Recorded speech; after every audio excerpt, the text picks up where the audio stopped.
Praise the Lord. Hallelujah. പ്രിയപ്പെട്ടവരെ, ഇന്നത്തെ തിരുവചനത്തിലൂടെ നമുക്ക് കാണുവാൻ സാധിക്കും യേശു ലോകത്തിൻ്റെ പ്രകാശം. യോഹന്നാന്റെ സുവിശേഷം 8:12 തിരുവചനം പറയുന്നു, യേശു വീണ്ടും അവരോട് പറഞ്ഞു, ഞാൻ ലോകത്തിൻ്റെ പ്രകാശമാണ്. എന്നെ അനുഗമിക്കുന്നവൻ അന്ധകാരത്തിൽ നടക്കുകയില്ല, അവന് ജീവൻ്റെ പ്രകാശമുണ്ടായിരിക്കും. അതേ പ്രിയപ്പെട്ടവരെ, ലോകത്തിൻ്റെ പ്രകാശമായ ഈശോ, പ്രിയപ്പെട്ടവരെ, പ്രകാശമായി ഈ ലോകത്തിലേക്ക് കടന്നു വന്ന ഈശോ നമ്മളെ എല്ലാ അന്ധകാരത്തിൽ നിന്നും, എല്ലാ അന്ധകാരത്തിൻ്റെ ആധിപത്യത്തിൽ നിന്നും, എല്ലാ തിന്മയുടെ ആധിപത്യത്തിൽ നിന്നും വീണ്ടെടുത്ത ഈശോ.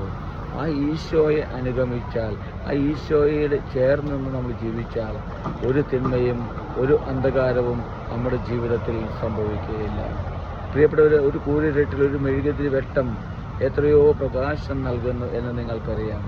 ഇതിനേക്കാൾ എത്രയോ അധികമായി എൻ്റെയും നിങ്ങളുടെയും ജീവിതത്തിൽ, കൂരിരുട്ട് നിറഞ്ഞ ജീവിതത്തിൽ പ്രിയപ്പെട്ടവരെ, പ്രകാശമായി കടന്നു വന്ന ഈശോ, ആ ഈശോയെ അനുഗമിച്ചാൽ, ആ ഈശോയോട് ചേർന്ന് നിന്നാൽ, ആ ഈശോയോട് കൂടെ ആയിരുന്നാൽ ഞാനും നിങ്ങളും ഒരിക്കലും അന്ധകാരത്തിൽ നടക്കുകയില്ല. ഈശോ പറയുകയാണ്, അവന് ജീവൻ്റെ പ്രകാശമുണ്ടായിരിക്കുമെന്ന്. അതേ പ്രിയപ്പെട്ടവരെ, ജീവനാകുന്ന ഈശോ നമ്മുടെ കൂടെയുണ്ട്, നമ്മുടെ ഹൃദയത്തിലുണ്ട്, നമ്മോടൊപ്പമുണ്ട് പ്രിയപ്പെട്ടവരെ. അപ്പോൾ പ്രകാശമാകുന്ന ഈശോയോട് ചേർന്ന് നിന്നുകൊണ്ട് ജീവിക്കുവാൻ നമുക്ക് ഓരോരുത്തർക്കും നമ്മുടെ ജീവിതത്തിൽ സാധിക്കട്ടെ. ഹല്ലേലൂയ. ആമേൻ.